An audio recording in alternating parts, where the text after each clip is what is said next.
Are there measures in this new environment that has been created this week that the president can take to try to knock that down at all?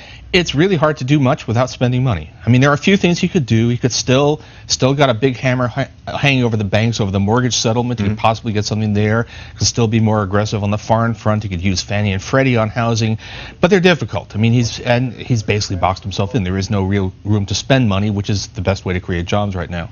So we have to hope for some giant load of cash falling out of the sky? It would be really helpful if somebody would invent the internet or something right now to drive an investment boom. No, I mean that's right. Yeah. There's nothing out there. We're just hoping for something to turn up, and the odds that it will turn up in the next year is pretty low. The posturing on the Super Congress, the Cuts Committee, as if designing it to have 6 Democrats and 6 Republicans was not a broad enough hint, one would now guess, from what McConnell and Pelosi said today, that they will not be able to actually decide on anything. Do you agree with that? And explain what happens if they don't agree on anything. So what happens is that if there is no agreement, then automatic cuts kick in for 2013. So, and the cuts are evenly split between domestic programs and defense, and that's supposed to make the Republicans cry uncle because they're worried about defense, but we've seen how much they care about basically anything except keeping taxes low. Right. So I think the cuts do happen, and that's a significant drag on the economy. If you look at, what Geithner says about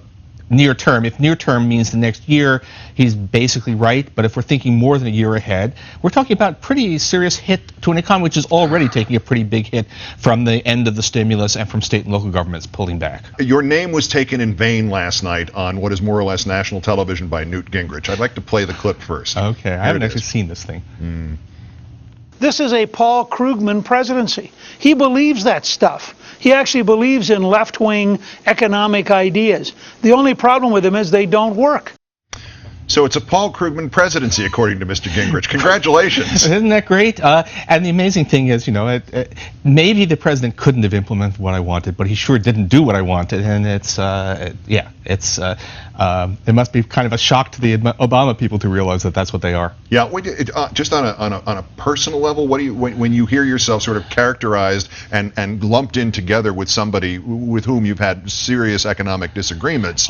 What does that say about people's understanding of what's been going on? No, it's actually a little bit shocking because, as I understand, O'Reilly then said, well, Krugman said that the stimulus would cure unemployment. When what I actually said from day one was, this is wildly inadequate. This is not going to do the trick.